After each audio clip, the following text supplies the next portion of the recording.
All right, now when we talk about solving equations here, okay, this is an equation, this is not an expression. So now we can do things on both sides because there are both sides, the left-hand side and the right-hand side of the equation.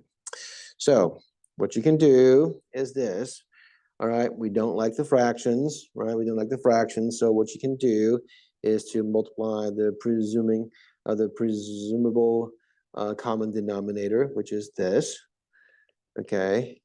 So if they're going to have a common denominator, this will be it. And by doing so, we are going to have no denominators afterwards, because for the right-hand side, the x minus 5 will be gone.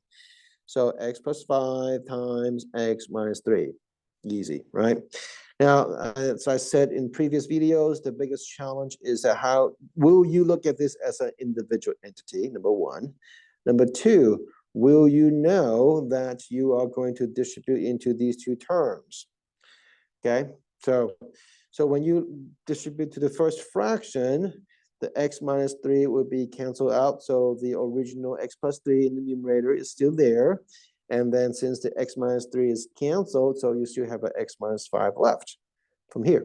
Okay, so that's x minus 5 times x plus 3. And then for the second fraction, the x minus 5 is canceled out. So the original x in the numerator times the x minus 3 in the in here. Okay, so that's the key thing.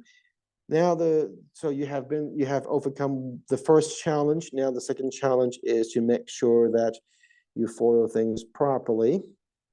Okay, so you have x squared plus 2x minus 15 for the right-hand side. You have x squared minus 2x minus 15 on the left-hand side, plus x squared minus 3x. So minus 15, that seems to be gone. So you have 2x squared minus 5x equals to x squared plus 2x. And then whenever we see x squared, we want to make sure that we put everything onto a single side. So we have it here.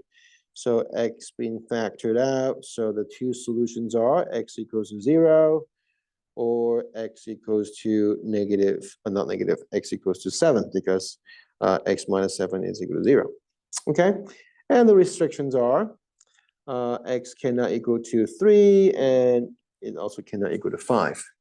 So make sure you understand the strategy. The strategy is that we multiply the denominator so that we could simply not have to work with fractions anymore.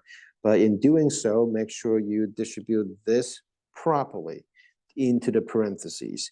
And I always say to my students, I said, like, you can look at it this way. If I present you x times a plus b, what would you do, right? You would have ax plus bx. That's the same idea. The abstraction right here is, can you see this thing as a single entity? If you can see it, the whole logic, it's very easy to digest.